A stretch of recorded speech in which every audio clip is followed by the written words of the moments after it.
What's going on, guys? John with the ProCut, and I'm out here with my RK24. And last weekend I noticed that I had a pretty severe diesel fuel leak, and I got into it a little bit. I took this panel off and I looked and I figured out where my leak was coming from.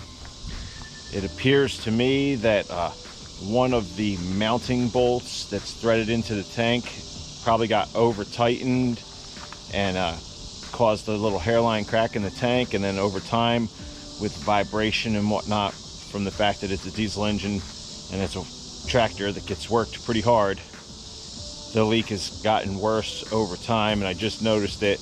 I'm guessing that's why this rubber pad is all out of form now. You can see the other one lies nice and flat, but this one doesn't because it's been getting diesel leaked on it.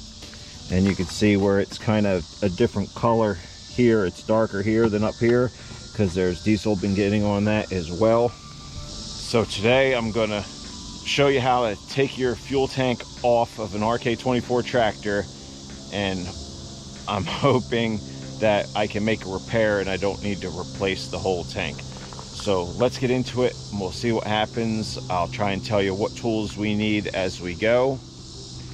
The first thing we need to get is our socket set so we can take this panel back off, and then I'm probably going to need to pull the hood, pull this panel, which means we're going to need to pull the steering wheel, pull these side panels.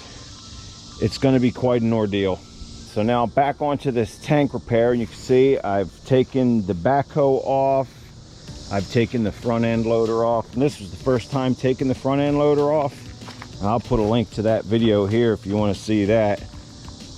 It was kind of entertaining. So now I could start pulling this front end off so I can go ahead and get to this fuel tank. So the first thing you do is pull this lever down to release your hood, and then that comes up, and then just make sure you're locked down into there so it don't fall down on you. And then these side panels are just clipped on there and down there, so you just kind of give it a swift tug, and then there's just two pins that hold it in back there, so you pull your side panels off. And while I've got this apart, I'm probably going to give it a fairly good cleaning and go ahead and service the engine as far as air filters, oil filter, change the oil, things of that nature, because it's due for it. As long as I've got it this far taken down, I may as well just do the service by myself. So that's what I'm going to do. These bolts are a 10 millimeter, and there's 5 of them. One on the top, one on the bottom of each side, and one in the middle on the top there. So you'll remove those 5, and then this panel will come free. You'll have to slide it over top of your parking brake and cruise control levers. The key stays attached to it. Now with those 5 bolts out of the way, you can unhook your 2 plugs to the key switch and go ahead and remove this panel out of your way. And I can tell you, after doing this once with the front end loader on, just to kind of inspect what was going on, and then doing it again now with the front end loader off, it is a lot easier with the front end loader off because it's not in your way. Now the next thing I want to take out of my way is the hood. So I'm going to remove these 2 bolts here on either side, and then I'm going to remove these 2 bolts as well, removing all the hood assembly with it. And these are going to be a 12 millimeter. On these 12 mils, there's a shorter one and a longer one. The longer ones are in the hinge itself, and the shorter ones hold on your upright bracket. And I'm going to remove the other side first before I finish removing this side, seeing as how this side is going to hold everything up. This side of the machine, another side note, you've got a wiring harness for your headlights.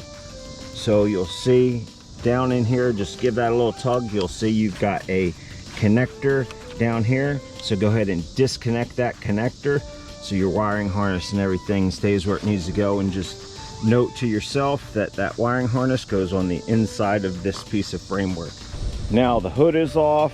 I got myself a little magnetic dish to put all the bolts in so I don't lose track of them. We need to take the steering wheel off now, so you just pull your center off, and then it looks like I'm going to need an Allen key to hold this in position, and an open end wrench, or maybe a socket that has a wrench adapter on top of it. We'll see what we need to get into this. I'm not sure if you're going to need the Allen key. I did not. However, it is an 8mm, and then the nut that comes off of there is a 24mm. And then you go ahead and get this split ring washer off, and you should be able to pull this wheel off. May need a puller. We'll find out. The answer to the steering wheel removal was a dead blow mallet.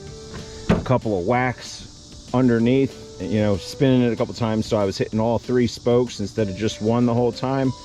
And that went ahead and released the steering wheel. Now I should be able to pull this off and just kind of finagle it around the throttle control. Now you can see all around the tank. And on the tank itself, you've got 1, 2, and I'm imagining there's 2 on this side as well.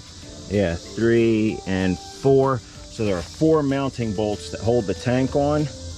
And then you've got a vent tube, or a drain tube rather, here that runs down, and this is probably your return tube here, because I believe the fill tube would be on the bottom. This should be a return. But we could start loosening those 4 bolts, and that will, you know, start to get this tank off. And it looks like, okay, this down tube is zip tied onto here, so we'll have to cut that zip tie free.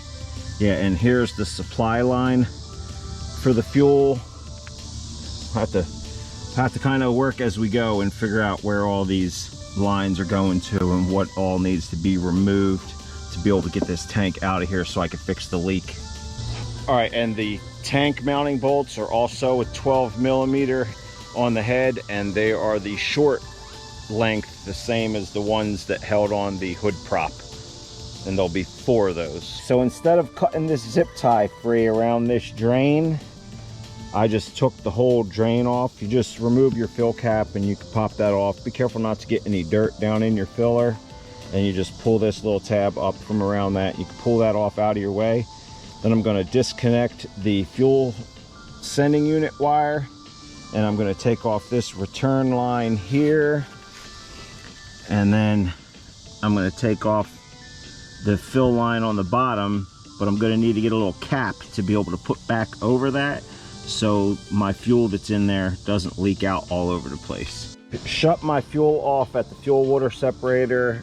I've shut my fuel off at the fuel filter. I've taken the return hose off and put a plug on the nipple on the tank. And now I'm getting ready to take the supply line to the motor off, and I'm going to put a plug on there as well. And I've went ahead and got some rubber gloves because I know this is going to leak fuel while I'm taking this stuff off, just the nature of what it is. So I really don't feel like smelling like diesel. And you'll need a number 2 Phillips screwdriver for these hose clamps on these hoses. All right, so I've got the fuel tank out. I've drained it back into my diesel can, and now exactly what I thought happened. You can see there's cracks around here. So here's exactly what happened. The mechanics must have had this off, or the factory. It could have been done from the factory, giving the mechanics the benefit of the doubt, but somebody's over tightened this. You can see how this is kind of dimpled up where it was coming through the frame, and same here, but this one is pretty nice and flat, and then this one is just coming way out. So somebody over tightened this like crazy, and this bolt had an extra washer behind it, which tells me, okay, they weren't getting it tight enough, so they put another damn washer in there so they could get it tighter. They felt it needed to be tighter when it didn't, and that's what caused this failure.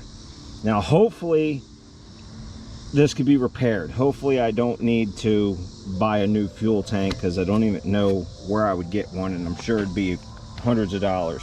Hopefully I can repair this. Worst case scenario, after the repair, I don't think I'm going to be able to use this mounting bolt. But 3 out of 4 ain't bad, just like Meatloaf said.